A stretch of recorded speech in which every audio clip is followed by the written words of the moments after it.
Chapter letter to God, ये लिखा है जी एल्फ्रेंडस ने और ये वीडियो हम 5 मिनट में खत्म कर देंगे। तो इसमें है एक फार्मर लेंचो, ये है एक फार्मर, तो ये अपनी फील्ड हार्वेस्ट करता है। इसकी हमेशा फील्ड अच्छा हार्वेस्ट करती है। इस साल भी वो रेन का वेट कर रहा है कि फील्ड रेन आए और इसकी फील्ड को हार्वेस्ट करे।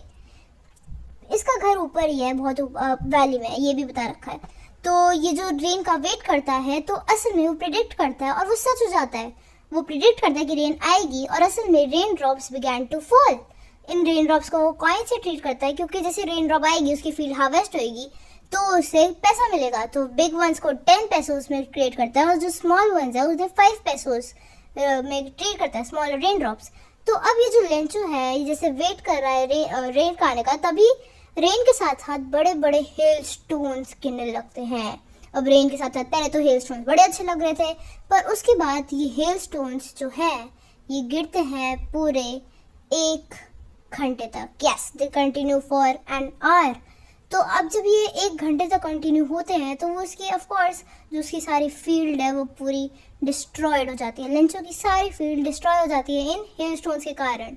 अब जो हमारा फार्मर लेंचो बड़ा सैड है, वो सोचता है कि अब मैं क्या करूँ कि तभी उसे याद आता है कि एक लेटर टू गॉड लिख सकता है क्योंकि उसे गॉड पे कंप्लीट फेथ है।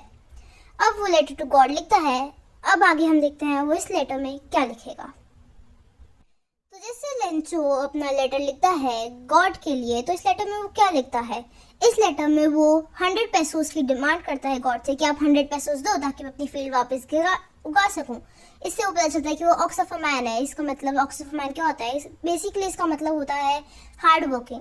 तो because ox of a man इसलिए क्योंकि ऐसे उसने 100 पैसोस की हार्ड वर्किंग, इसलिए उसने 100 पैसोस की डिमांड करी, ना कि वो कह सकता था कि मैं अपनी फील्ड वापस उगा दूँ, आप मेरी फील्ड उगा दो।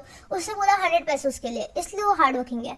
तो वो जो लेटर उसने दिया था वो उसे पोस्ट करता है लेटर को। वहाँ पे जो उसका लेटर है वो पोस्ट ऑफिस एम्प्लॉयज़ पढ़ते हैं कि उसके लेटर में उसने आखिर लिखा क्या है। तो ऑफ कोर्स जैसे लेटर टू गॉड लिखा है तो आपको क्या लगता है? सब हंसेंगे, सो दे लाफ। तो जैसे लेटर मिलता है तो आप भी हंसोगे। पर ये जो सारे एम्प्लॉयज़ है वो इनमें से जो पोस्ट मास्टर है ये जो है ये बड़े ही सीरियस हो जाते हैं कि लेंचो की इतनी सारी फेथ है, उसका फेथ देखता है कि वाह इतनी फेथ है उसमें कि उसने गॉड को लेटर लिखा है। तो इसलिए जो पोस्ट मास्टर है वो सीरियस हो जाता है। अब वो जो पोस्ट मास्टर है वो सोचते हैं कि मैं लेंचो की हेल्प करूँ, तो they decide to help Lencho. तो जैसा कि लेंचो ने 100 पैसे डिमांड करे थे वो सिर्फ 70 अरेंज कर पाए। अपने उन्होंने सैलरी वगैरह दे दी, अपने साथियों को बोला कि चैरिटी का एक्ट है तुम भी हेल्प करो, तो सबने मिलके पैसे इकट्ठे करे। अब देखते हैं पोस्ट मास्टर के बारे में। तो बड़ा हेल्पफुल था, जैसा पता है आपको, वो बड़ा ही काइंड हार्टेड था। उसने पैसे अरेंज करे और वो लेंचो की फेथ न तोड़ने के लिए उसे 70 पैसे अरेंज करे। तो अब जो लेंचो था उसने 70 पैसे देखे और वो बहुत गुस्सा हो गया कि भगवान जी आपने सिर्फ 70, मतलब बाकी के पैसे कहाँ हैं? आप मतलब गुस्सा हो गया एकदम से। 70 में तो 100 मांगे थे। तो अब जो लेंचो है वो एक और लेटर लिखता है गॉड को। He writes another letter to God. अब ये लेटर भी पोस्ट मास्टर के पास ही जाएगा, ऑफ कोर्स लेटर गॉड के पास तो जाएगा नहीं।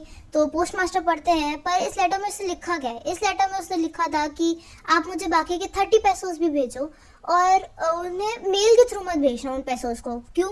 क्योंकि वो कहता है कि जो पोस्ट ऑफिस एम्प्लॉयज है वो एक बंच ऑफ क्रुक्स है। अब वो कह देता है कि जो पोस्ट ऑफिस एम्प्लॉयज है उन्होंने 30 पैसे उस गायब किए होंगे क्योंकि वही बंच ऑफ क्रुक्स है। इसमें हमें एक आयरनी देखने को मिलती है ऑफ कोर्स कि जो पोस्ट ऑफिस एम्प्लॉयज यानी कि जो पोस्ट मास्टर है उसने हेल्प करी थी और ये जो लेंचो है ये उन्हें ही एक बंच ऑफ क्रुक्स कह देता है।